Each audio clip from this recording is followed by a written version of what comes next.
I'm Christy with Skills Lab, and I want to thank Stephanie Thomas. She's with the University of Arkansas and is a mom herself. And so we're going to talk about some things all volunteering and networking today. And so I want to just thank her for joining us. Thanks, Christy. Happy to be here. Yeah, thank you. Well, why don't you start by just introducing yourself, telling us a bit about who you are, what you do, and then some of your volunteerism things and how you got involved in that. So I am a supply chain management professor at the University of Arkansas. I've been here a little over 3 years. I was at Texas Tech University, also in the business college there for 4 years. And before I was in academia, I worked in logistics and supply chain and sourcing roles at Stanley Tools, IBM, and Lowe's. Took some time off to be a mom. At the same time, my husband was working on his doctorate so that he could become a professor. And I thought, wow, he's got a pretty good gig. Maybe I should try this too. And so then I ended up getting on my doctorate. And so we're both actually in the same department in the Walton College as well. And when my kids were little, I guess is when they're high school age now, I really kind of started to build the volunteering mentality, or the serving or giving, I guess, making it part of our lives. Initially, when they were really small, we started doing shoe boxes with Operation Christmas Child. So I would take them out and let them help buy things to go in the shoe boxes. We'd pack them up. They'd get sent off to kids around the world that didn't have anything. And then that became a conversation to look at maybe your friends that you have around, that you're around all the time or play with, have a lot, but not everybody has what you have or has the same opportunities that you have. And so kind of try to sprinkle things on it as they got older. But while we were in Lubbock, when my daughter was going into 7th grade, we were introduced to an organization called National Charity League, or NCL for short. And it's a 6-year program. And at its core, it's about mothers and daughters serving together. It also has an emphasis, there's 3 pillars. And so the serving pillar is one piece of it. There's also a pillar focused on developing leadership skills, and another pillar focused on kind of culture and learning. Some of it's about the arts, but some of it is just understanding people outside of yourselves, or traditions outside of maybe what your normal traditions are. And as a professor, I know that volunteering can be very important. And I know Christy's going to ask some more questions about that in a little bit, but that I know it can be very advantageous, one, getting into colleges, getting scholarships, and or even getting jobs down the road. And so I saw an opportunity with NCL of any of us can go volunteer and find organizations to spend time with. It was a way to kind of do it in a structured format. So it kind of held you accountable, which I think sometimes makes us more likely to get the job done. What I found is by doing that, and because the purpose is to spend time, mothers and daughters, is I tried to work with my daughter to volunteer at a variety of different things so that she could see that different organizations, different areas, maybe if you like pets, or maybe if you like spending time with older folks, maybe if you like helping build houses, like there's so many different ways you can give of your time and of yourself. And it doesn't have to be just writing a check. And so we tried a variety of different things out. And I feel like as a teenager, having that experience starts to pull you a little bit out of that mentality that you get in as a teenager, that the world's all about you. Mm-hmm. And when you volunteer and you give, one, you kind of feel it's that whole it's better to give or to give than receive, is you do feel that kind of like, wow, that was really cool. Look at that smile I put on somebody's face, or I was able to help out and do something. That there's an intrinsic reward there that I think is good to instill in our children. But then also she would start to notice things like, if we volunteered at several different soup kitchens, she'd start to see some of the same people show up at each different location. And there was this understanding of they're there because they don't have anywhere else.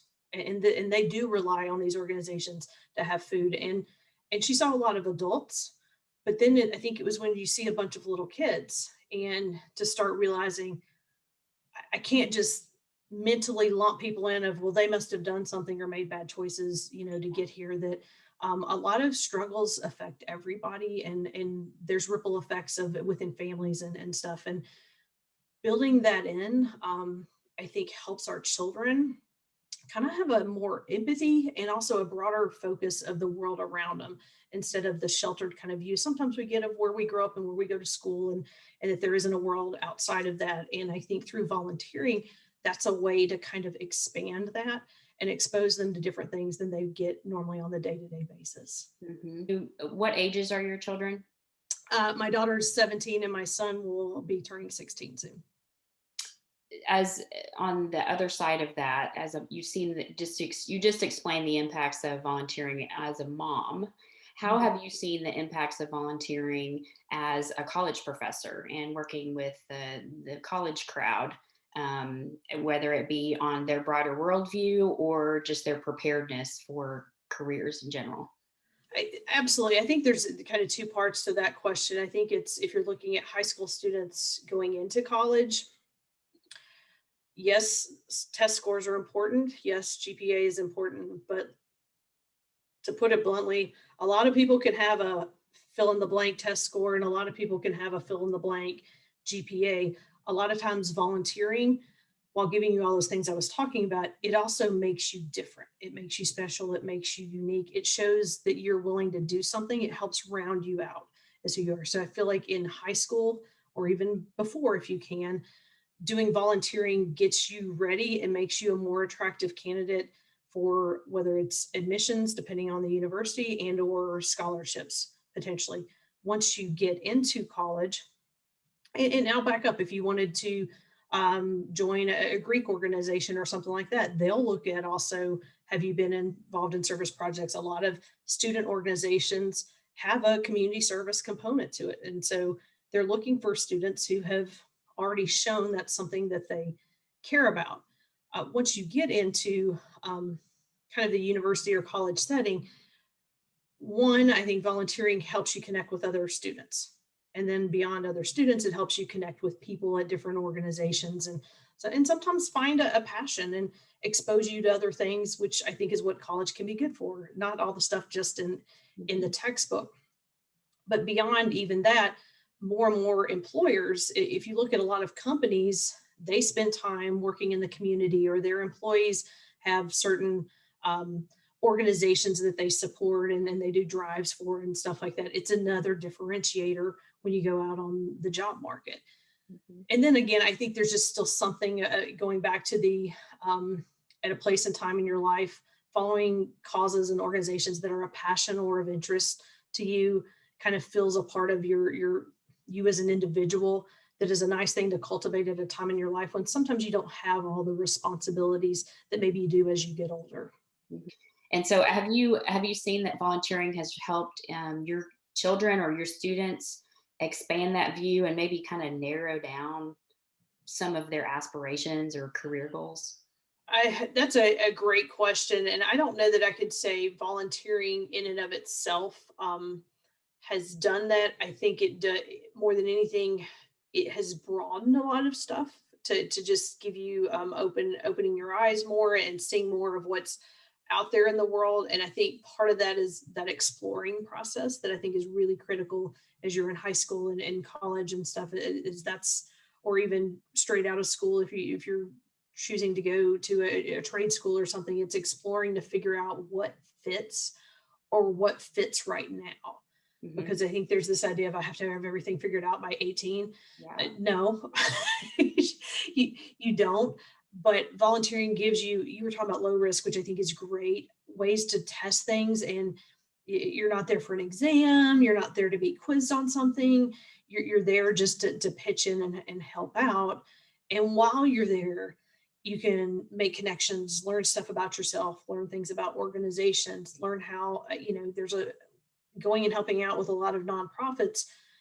You see how businesses run just in a nonprofit way. And sometimes down the road, that can help translate into, okay, how would this work if you're Walmart, or if you're, Kellogg selling cereal, or whatever. You can kind of make some of those translations of on a small scale, what goes on a bigger scale. But Right. I think it just, in overall, there's so many intangibles that go along with volunteering. And what I really like is, I talked about National Charity League and you mentioned YMSL, and I love organizations like that where it is kind of more laid out for you. But the reality is anybody can get involved anywhere. Lots of organizations love to have volunteers. What I have loved to see is how many at the college level, how many organizations on campus do spend time in community service and outreach. Even my daughter's swim team last year did like swim lessons for local kids that maybe for free, that maybe they've never had a chance to have swim lessons. And that was one afternoon of time, but to spend time doing something for somebody else for no benefit of yourself Mhm. is a great learning opportunity. So it's not like you always have to do big volunteering on grand stages and spend 3,000 hours a year doing something. Even a couple hours here or there can make a big difference.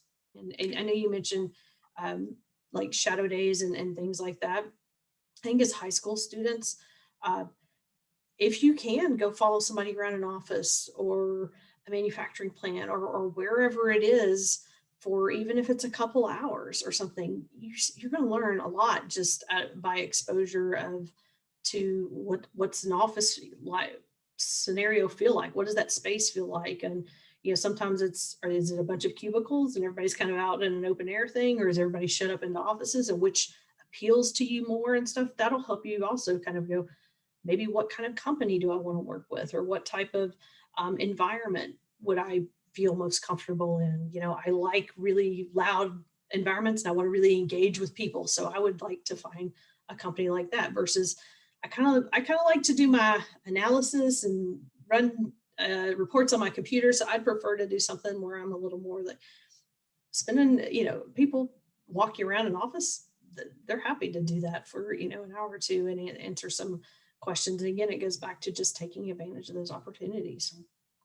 Well, and often those experiences lead you to understand, what your interests are, how you utilize those interests to benefit either other people or a company, and then what you don't enjoy doing. And hey, I actually tried that, and I thought I would like it, but that did not work out, and I could not envision doing that 40 hours a week.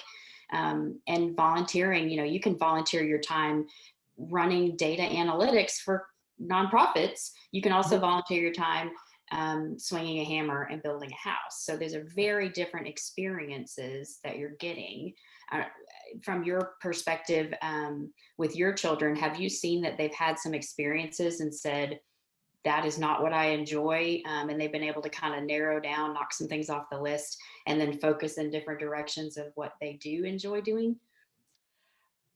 I think there's some of that. I don't know that we've overtly talked about it as much, but I think I can step back and watch and go, I have one child that maybe thrives in situations where there's a lot of people and it can be chaos and they love being in the middle of it. And so if you're in some type of volunteering environment that's just everybody's all over the place and it's just mass chaos, but everybody's working towards a goal, that they'll love that type of environment. Whereas, I have another one that would prefer to try to have some type of one-on-one interaction with an individual and maybe have a deeper kind of connection out of the experience than kind of the party atmosphere. And part of that is just differences in personalities.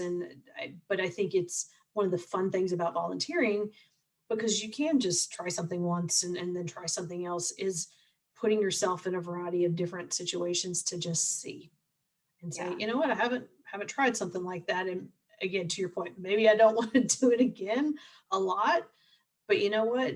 It was good for me to do X, and I learned about that. I was glad you mentioned the learning what you don't like as much, because I know I've had students that will have done summer internships while they're in college, and they'll come back and go, "Oh, I hated it. It was terrible. I don't ever want to do that." And I was like, that is every bit as valuable Yes. as finding something that you loved. because in reality, this whole process of moving through high school and then whatever you choose to do after high school, it's a funnel. And what you're trying to, what I think is good is to try to start broad and explore a lot of different things, and then just go along and find what you like and what you don't like, and you just constantly narrow down till hopefully you find what ends up being a good fit for you. Yeah.